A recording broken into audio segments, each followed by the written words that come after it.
the ways in which our power is intimately connected to the earth, Gaia, is the topic of the Soul Sovereignty and Sexuality Podcast today with myself, Jessica Falcon, International Soul Embodiment Guide and Divine Feminine Activator, and my very first guest on this podcast, Patricia Wald-Hopkins, who is a voice of Gaia, oracle, mentor, mystic, teacher, leader, new earth leader, million beautiful titles for all the wonderful, passionate things she does in the world. And I wanted to start having a conversation with Patricia on this podcast, and maybe we'll have many more, about our connection in the reclamation of our power with the reclamation of Gaia as a conscious living entity, that we can't separate them.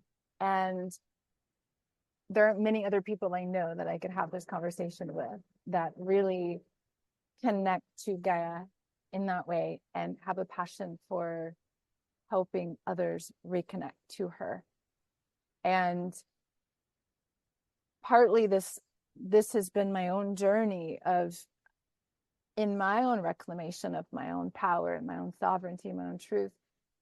There's no way I could do it without reconnecting with Gaia, without reconnecting with my body, without reconnecting with life and the sacredness of life. And that is how I'm able to embody my soul and be in my power. And so I'm curious about your own journey with that, Patricia, of how you reconnected with the earth and that linkage between the earth and our power as women particularly, but even for men. Great question. As you were speaking, I was having like memories come up from childhood. And when you're a child, you have most children, if they're in an environment that allows it, they're more naturally in tune with their surroundings and with nature. And I was just remembering as a child how I was always outside doing something, whether it was pretending that I was make believe worlds outside, that in the trees or and planting, like I used to plant little terrariums and play with water, and it just I was always with my animals, and that for me is where I've had to really go back to reconnect with Gaia, with earth, was to go back to that innocence, to that innocent, playful, curious connection piece. Or else it seems like it gets convoluted by what I think I'm supposed to be doing. Do like that adult part of me, or even that teenager, part of me, that something got disconnected for me in my teenage years, right? And so I have to go back to the beginning, when it was play, when it was just me and nature, and there were no rules, there was no guidelines. It was just what felt good, it just felt good to me. And so yeah, that's kind of how my reclamation has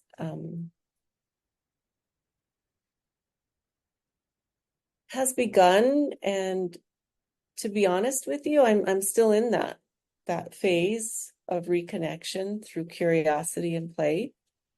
And the more that I do that, the more that my adult self has a sense of pleasure and joy in life again. So it's like I had my root had to reconnect to Gaia in a very playful way, with no layers of any have-tos or shoulds.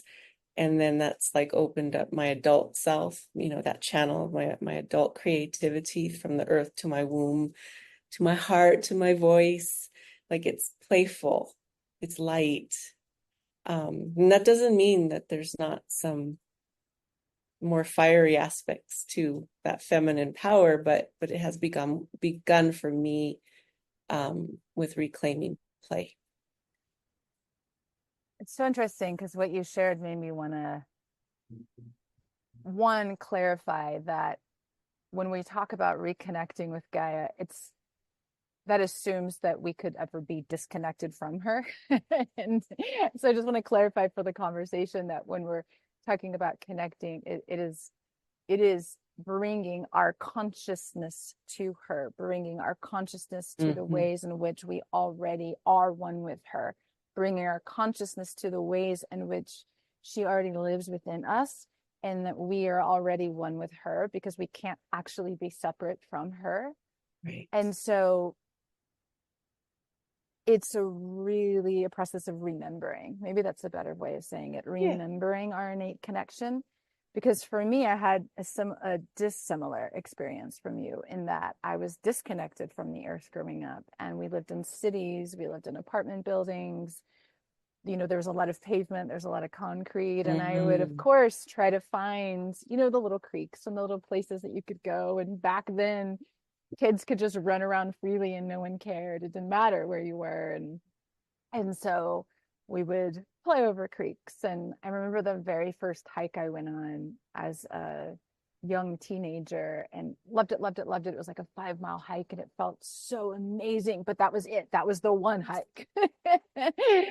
And I remember when I left the legal profession and started really deeply connecting with my feminine, having been called by what I call the goddess, a huge part of that was me realizing the ways in which I feared the earth, the ways in which I feared even eating food directly from the earth, like these really silly fears, but quite common.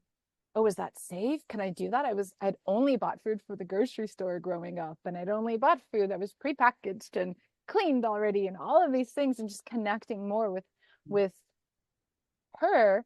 And yet at the same time, the main way that I've reconnected and remembered the earth is through my body, because to me, my body is the body of the earth, because I carry the earth, I carry the water, I carry the air, I carry the fire, I carry it all in me. I can't actually exist without it. I'm one with all of it. It is one with me. And so I can tap most easily into my connection with Gaia through my heart, which is the consciousness that allows me to open to communion with her. And then moving that heart consciousness into my body and remembering the sacredness and holiness of my body temple. And that's the huge way in which then I connect with her, is through that communion, which is so foreign to the ways in which I grew up, is so foreign to the ways in which I think we've all been taught. The earth is just this inanimate entity. The earth is just this thing we happen to inhabit. We've been told for millennia to dominate the earth, that we are separate from her. And in fact, that we can't trust her. We can't trust ourselves. This so much conditioning that I know for myself, I'm really passionate about helping us unravel from.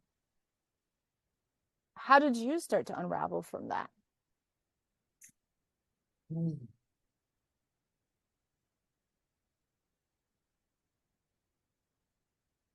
Isn't it a daily practice, right? Yeah. But so we're, because we're constantly being programmed, and so I had to change my daily programming for sure, and get rid of a lot of information that was causing that distortion, right? That I'm not part of the earth, that I'm separate from the earth, and that when I feel things, that those have nothing to do with the earth, the body of the earth itself, right? When I'm sick, or I'm in a polluted environment, or whatever it might be, or there's something going on in the field that's very intense, it's like we're actually feeling that as she feels it too. And so I think what really started to unwind that mental block for me, because it's a mental block. I really believe it's a mental block, and it keeps the heart from reconnecting, was through, what I want to call it, the alchemy of being in discomfort, like, and just feeling all my feelings until the point where I just knew that there was more than just me, more than just my feeling. Is like my heart opened by sitting with my own pain, like, and in safe places, right? Not, I actually had to, be part of community again, and be with people who would allow me to safely feel my discomforts and the pain of my childhood, or my young adulthood, or my adult my old adulthood. I wherever I am right now, a baby crone maybe. But just that, like you said, opening the heart allows that reconnection to the heart of the earth, right, to the frequency of her. And then that, the mind softens, and as the mind softens, or opens as a result of the heart opening more and more, then the body can begin to feel again, because it doesn't have that mental, like, crimp on it almost. I went through a stage in my life where I thought, that if I starved myself, that was a way to find security in life. Like if I, could weigh a certain amount or look a certain way. And it took years and years of just realizing that the more that I actually nourished my heart, then I began to have loving thoughts about my body. And then my body found a way to be in balance with nature. And it's a daily thing, though, because we're fed so much information about how we should be and what's, the right way, even in I would see, even in some of the spiritual circles, right, where it's still like it needs to look a certain way to be the way. Mm-hmm. So The nourishment is a key piece. I'm really glad you brought that up. Because nourishment is life, right? We are constantly nourished by the earth every time we eat, every time we drink, every time we breathe the air. We are when we sit in the sun, when we put our feet on the grass, right? We are so nourished, we are so held, and yet we are programmed to look up, out, above, or to focus on a screen, or what we're doing to be productive, especially in America. When I lived in Europe, I didn't experience it to that extent as I do here in America. I felt like I would regularly see people walking around and collecting herbs in the middle of a city, and nourishing and taking time to eat and to be and to drink and to laugh and to play. And I saw that, and it was so much easier. People slow down more. And my own experience is that we do have to slow down. We have to create the time to slow down, to hear, to be, to connect, whether it be with a partner, just even in a relationship. We're not slowing down in connecting and looking and receiving and hearing and opening our heart to that person. It's just another thing we're doing. It's just another body. We have to slow down, open, and connect. And it's the same way with ourselves. As you were saying, just feeling what is here in my heart. What is this pain? Allowing it to be. I'm here. I'm open. I'm connecting. And whether it be with our body and the earth, we have to take the time to look down. I'll never forget. I'll tell a little story. When I was in Europe, I did one farm stay, And then afterwards, I realized, why am I working in the only time in my life I may not have to work? So I don't want to do that anymore.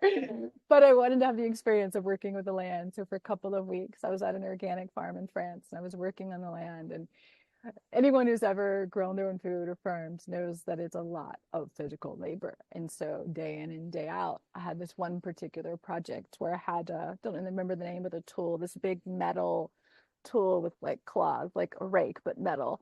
And I was literally pulling out grass by the root. So I would I would draw it over my shoulder, and I would dig it into the earth, and I would pull it to lift the roots up, bend down, pull the roots up, put them in the wheelbarrow every single day for 10 days, for hours and hours and hours. And I was in southern France, the southwest part of France. And this one moment, I was barefoot. I was, moving the tool over my shoulder and digging up the roots, putting it in the wheelbarrow. The sun was shining. I'm dripped in sweat. I'm probably covered in mud and snot, and, and I couldn't wipe my face. And then I just had this moment of like, oh, what would they think of me now? All those attorneys in the courtroom and the judges and all the people I used to work with day in and day out. What would they think of me now? What would they think if they realized I prefer this? I prefer this over the whitewashed walls and the living in my head, disconnected from my body. What would they think if they knew this fed my soul way more than that ever could? Because I wasn't disconnected from my body. I wasn't just using my body. My body and mind were in sync in the moment. One thing linked. And that really started to instill in me the importance of, yes, we can still read a book or watch a screen or do our work and be in our head. But what if we could do that with the continual awareness of our body and our surroundings and our breath? What if we could remain in our heart and develop that so that we are able to be present and embodied throughout life, which is what ancient history shows us. That's how we used to live. Mm-hmm. That was how we lived in communion with the earth, is through embodied presence and connection to the world around us. Mm-hmm.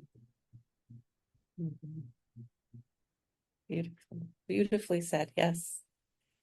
Yes.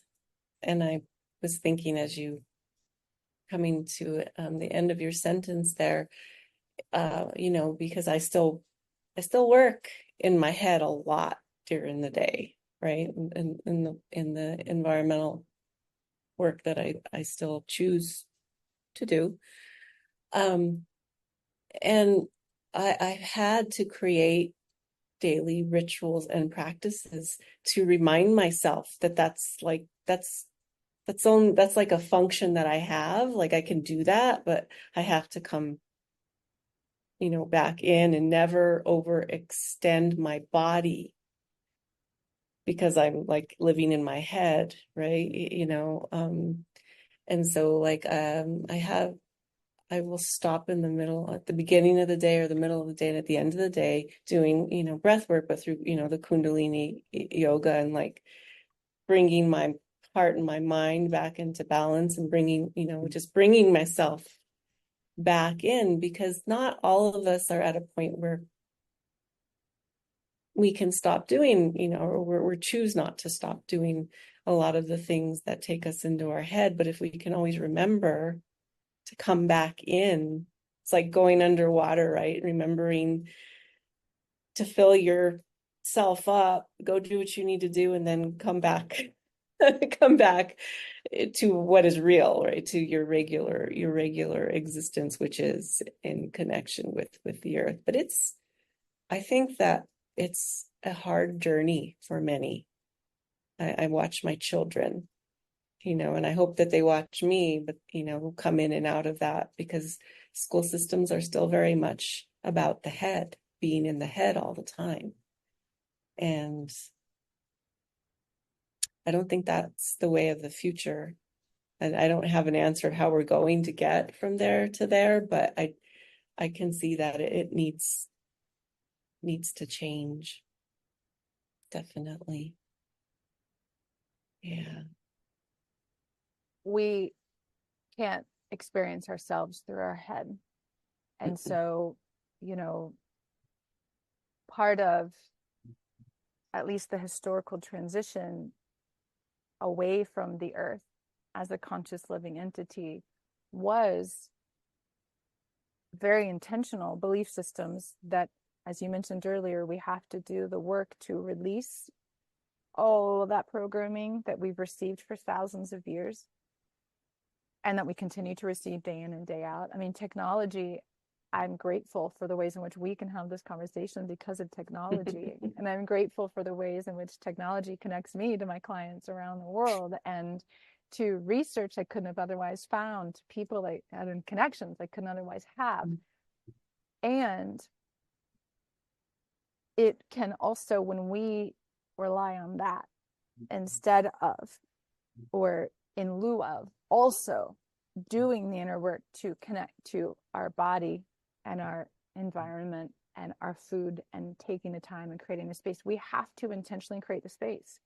We do live in a society that will tell us that you're lazy if you're just sitting on the grass connecting, or you should be more productive. And we have the thoughts of guilt. We have the thoughts of what we should be doing instead of actually being. And the reality is that we will never be in our power, our true power, or in our sovereignty, or connect to our own soul and our own divinity, our own truth, if we are not consciously going against all of that and creating the time and space, like you said, daily rituals, daily things that we can do to connect with the body, to connect with your inner world, not just to go move the body. There's a big difference. I used to go to the gym and like push myself really hard and work out all the time. And I know the difference of moving your body from your head and coming into your body and moving your body from within. Massive difference. And to actually then connect with the inner world. Because here's the thing, we are taught, and believe me, I know, we're both very intellectual women, right? We both have a lot of education and professional careers and are right? We like to use our head, and it's a powerful tool. We're not meant to ignore it. The reason we can go into the body to the depth that we do is the consciousness of our head brings us into that capacity.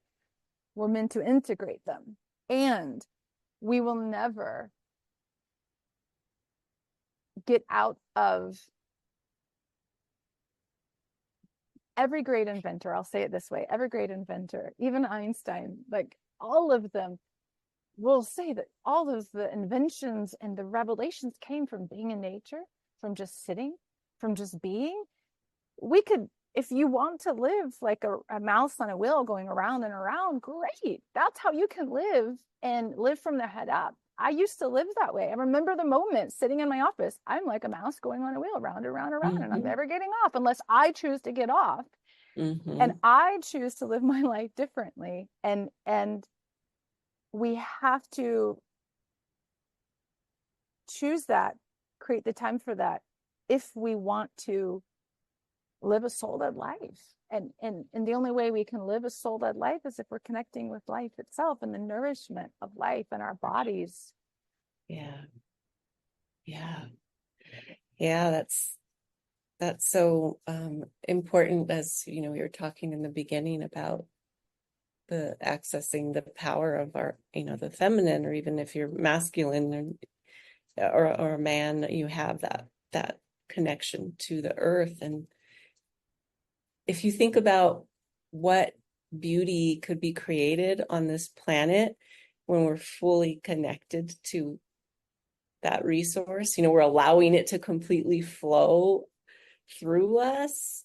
I mean, it would create the new earth, right? It would. It will. It will. It will. It's the only thing that's going to. It's going to. It's just, the timeline is always fluctuating depending on where the level of consciousness is in the collective. But I mean that it's like a renewable energy source, right? For creating beauty is how I see it. And that's what lights me up to think that at some point all of this intellectual activity is going to be used to harness that and create, like, beauty in whatever form that might be, creating art or writing or creating sanctuary. I don't know what it's going to be different for everybody. Taking care of our bodies, right? Beautifying our body by anointing it, and just all those things that probably were done, before we became so mind-centered, right? So in our heads. So I look forward to that. I look forward to those moments in my daily life where I feel that, like where I actually sit still enough and I receive like an inspiration, and then I go and create something with it. Like that lights me up. That's like my connection to the feminine power, to the earth, and using it to create beauty. That's definitely where I'm going. Where I am. Yeah. Because the feminine power is a receptive power. It is receptive. That's so when I just to also clarify that, at least for me, I'm curious for you, but that men also have to reclaim their feminine power, because Yes. we've all been programmed into a distorted power. We are all, what we see out in the world to me is not masculine power. It's distorted power. There's a difference. True masculine power is the consciousness of the divine. This is my perception of masculine power. Divine masculine power is the ability to hold that consciousness to go into the body, which the body is then the feminine. And the consciousness of spirit, the consciousness of the divine, the ability to hold, to contain, to create space for, to create safety for, through our awareness, through our vision, our divine vision.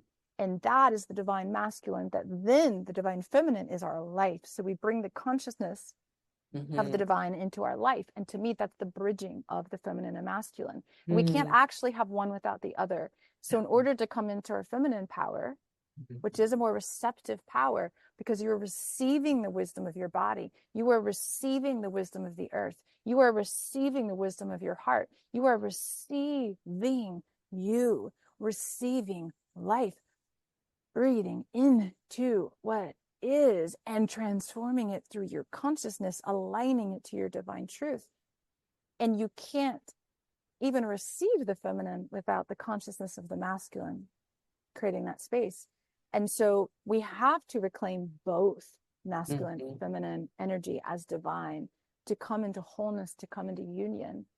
And I say that because we tend to equate feminine with just women or flowy dresses, or, there's a lot of more programming out there that makes it seem that our feminine power is different than being who we are.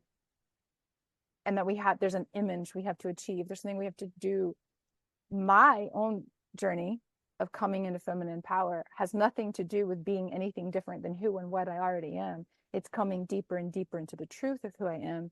And all of the ancient myths of the feminine and feminine power are just that. They're going into the underworld, the darkness, the cavern of your body, the darkness of even your experiences in life, to release everything that is not you, to release every way that you've denied yourself, to release every way you've sacrificed yourself, turned against yourself, not trusted yourself. It's the release after release after release. Like you were saying with the mind, all the programming, that's part of the journey to your reclamation of feminine power, because you have to release, because what is underneath is the golden divine being that you already are. And that is the reclamation of the feminine. That is the reclamation. Yeah, I feel that. Can see that.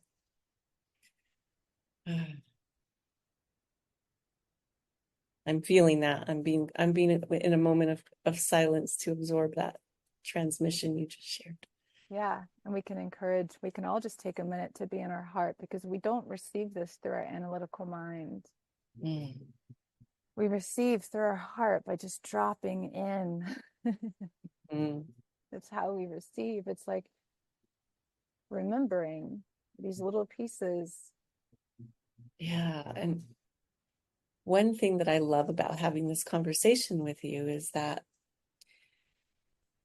when you're with someone else, they help you to remember more about what you forgot, and right. And they help you to sometimes put that mirror up and to see the things, or, the places where things might still kind of be unclear or maybe distorted. And so it's that, because we're all one anyway, right? But it's just that energy of that unification of two people coming together. It makes each of the individual parts more whole afterwards. And that's what I really love about this conversation, because there are words that you use that like light something else up in me, right? And I'm like, oh, and a new clarity comes in, and like a little insight, an epiphany. And that just brings even more and more light into our bodies, more and deeper connection to that golden child within us, is how I see it, the divine child, right? It's the union of the masculine, the divine masculine and the divine feminine.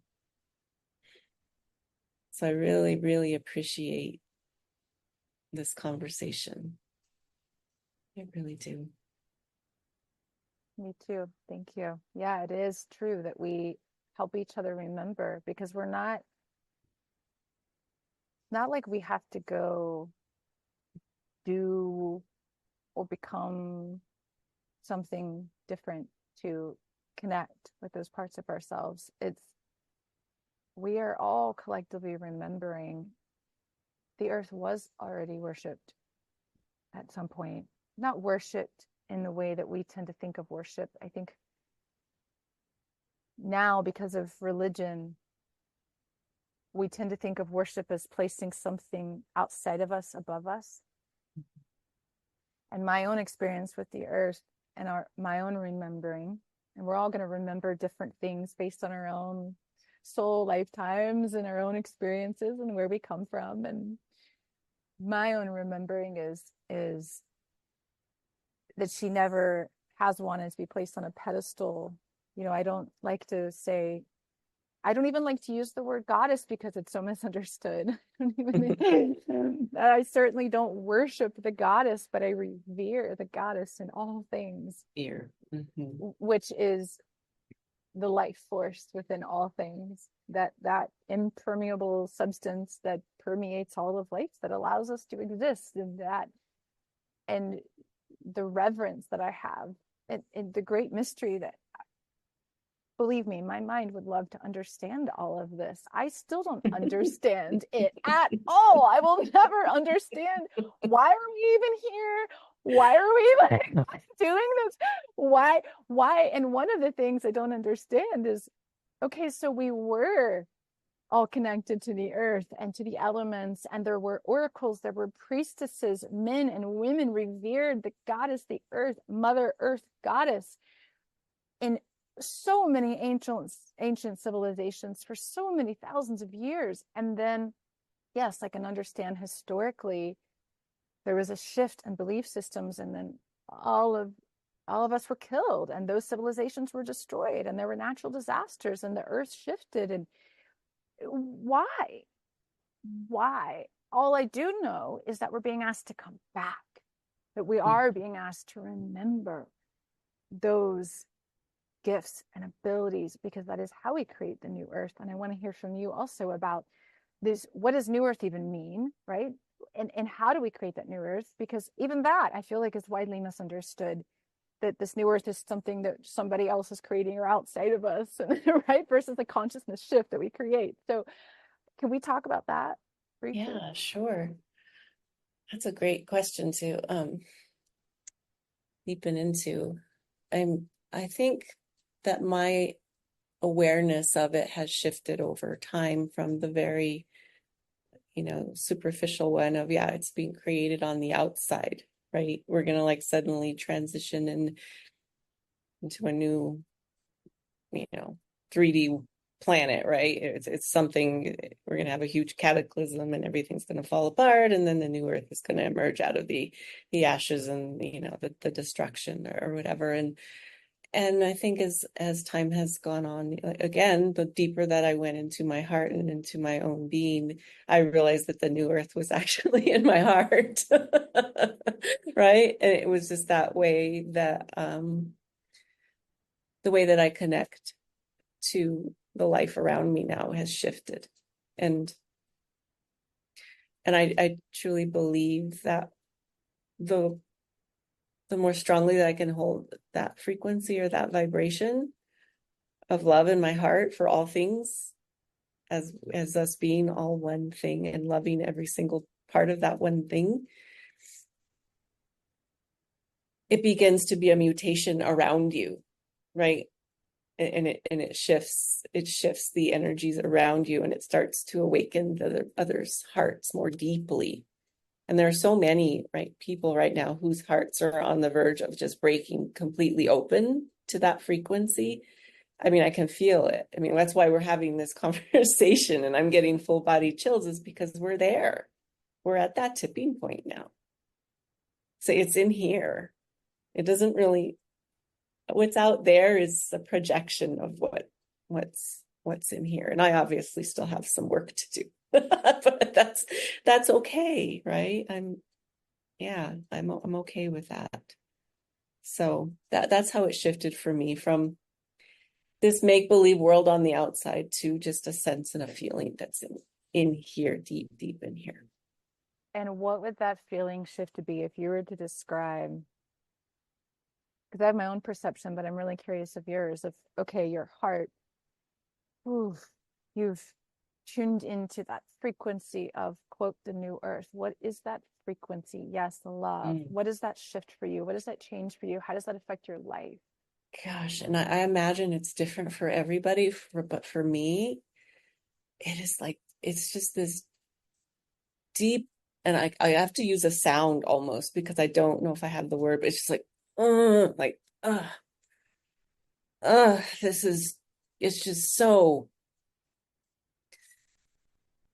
like who I am. Like, it's just this deep, compassionate, like, connection. It just feels so visceral, but yet it's expansive.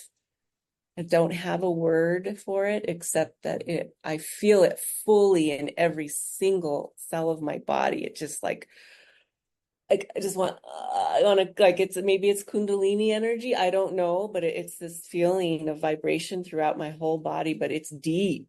It's not on the surface. It's just like the rumble of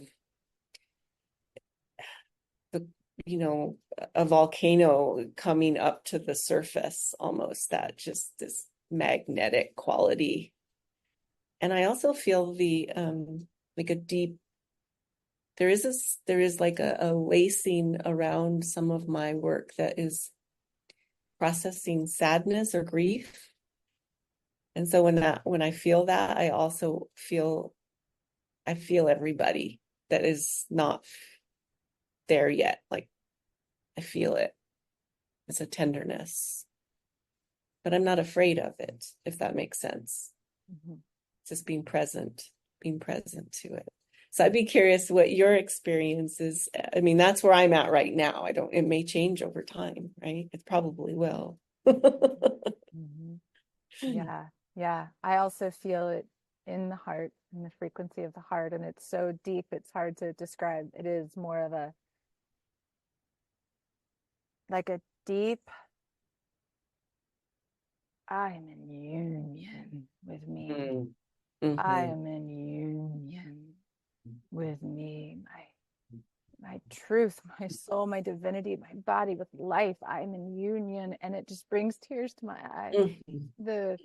The power of that, the potency of that, the freedom of that, that nothing outside of here, nothing outside of me yes, I still live my life. I still have my relationships. I have my friendships. I have my work. I have my things. I get in the car. I drive. I eat food, right? All the things. But I can do all of that from this place.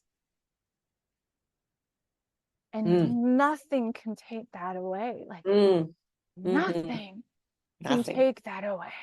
I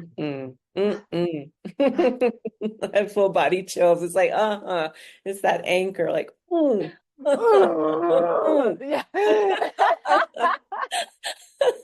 I love it. It's hard to find a word for that. Yeah, just like, it's great. Oh my goodness. Yeah, It is. that's It's like a power. That is sound. power. That's connecting to the power. Yeah. Yeah. And that makes me realize why I'm so, I imagine it's similar for you, so passionate about helping others connect with their feminine power, because not only is it our own freedom and union and connection and peace, it is the only way we're going to create a new world. And it is the only way that we can witness what's happening without being entangled, without being controlled, without being manipulated, without getting lost in other people, other situations. My own experience is when you make that shift in consciousness, everything around you even just feels different, looks different, sounds different. It's hard to describe, because when I was a prosecutor, when I was living that quote normal life without an awareness of all this, I had no idea what was possible. I had no idea what could be on the other side. So it's hard to even explain, right? Like how I think there just has to be, obviously, if you're listening to this conversation, there has to be something inside of you, something in your heart, some part of you, your soul, that just knows it. You wouldn't be listening if you weren't ready. Right. We don't know what we don't know, but we can feel. What I felt was a deep desire for the feminine. What I felt was a deep desire for the goddess, even though I didn't know what it was, and none of the language other people used even made sense to me. I didn't like the idea of those things, but it's something inside, right? Could you say you had something inside that was guiding you? Yeah, it's very magnetic too, in a sense, for me. Like I just, it's probably the way that I'm designed, and everybody may receive it differently, but it's just like almost like what are the birds have they navigate by the magnetic fields of the earth, and there's something in me that the earth pulling me in deeper communion with her. And I can't deny it.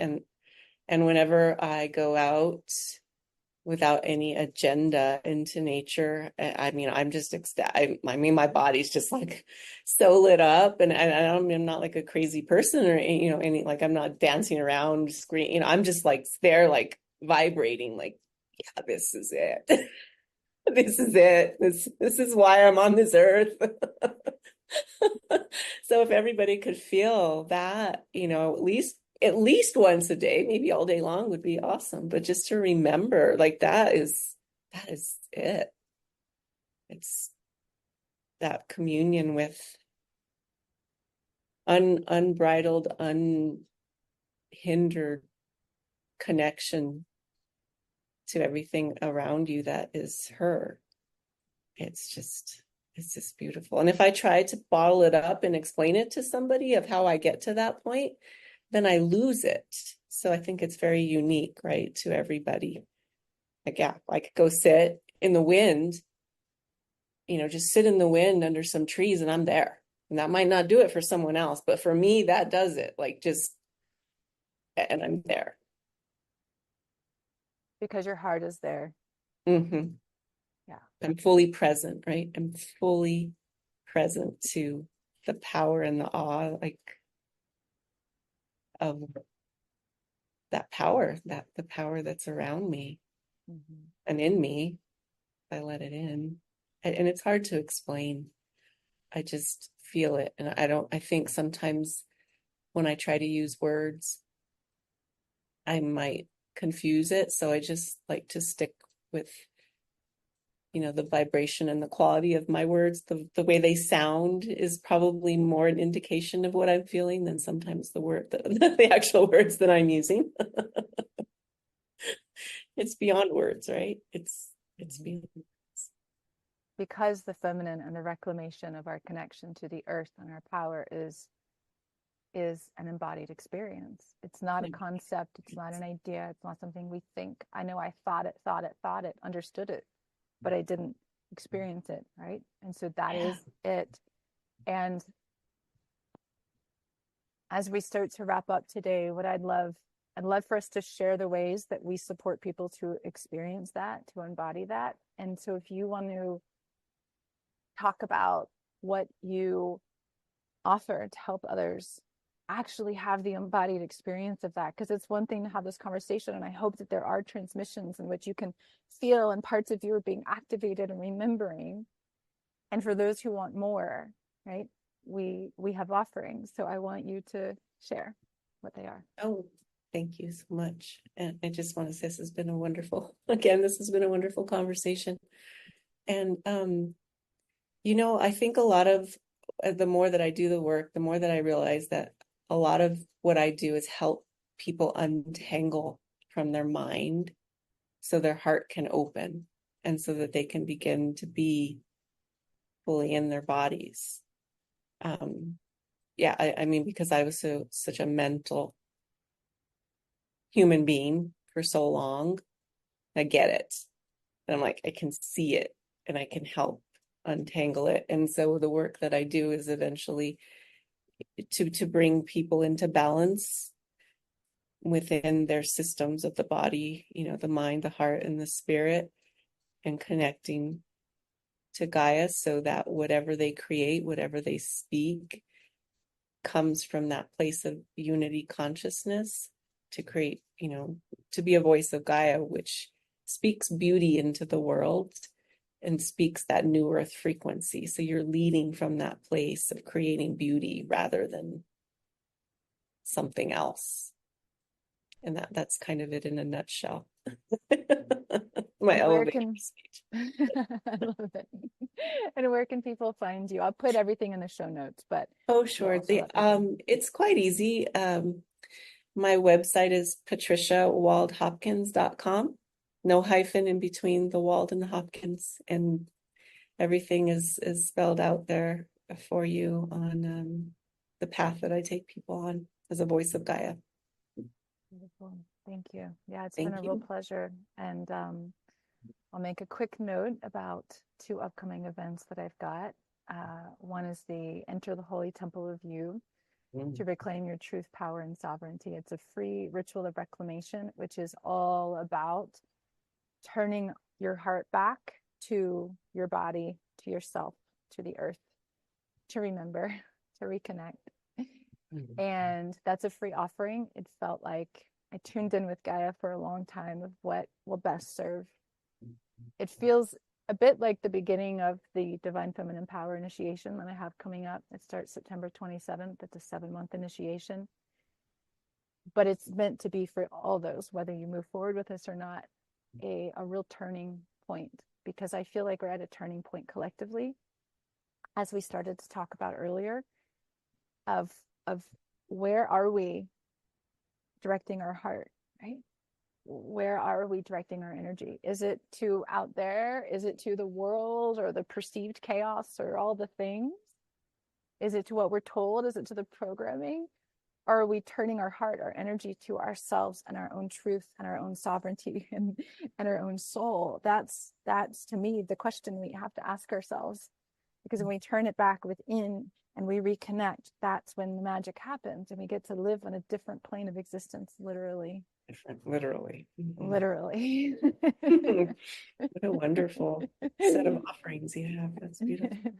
And you as well. So you guys will, if you feel called to any of these, please visit our websites and feel free to reach out. Leave us your comments in the show notes. If you have any questions for us, we'll be checking and responding. And if you're listening, it's for a reason. And there's an opportunity for you to deepen into your connection with your power, with the earth, with Gaia, because she's calling you if you're listening to this. She is. So thank you so much for your time and your energy. And I can feel your heart, I can feel your love and your presence, and it's a gift. So thank you. Thank you. It's been a pleasure to be your guest. Thank you. And we'll see you all next time.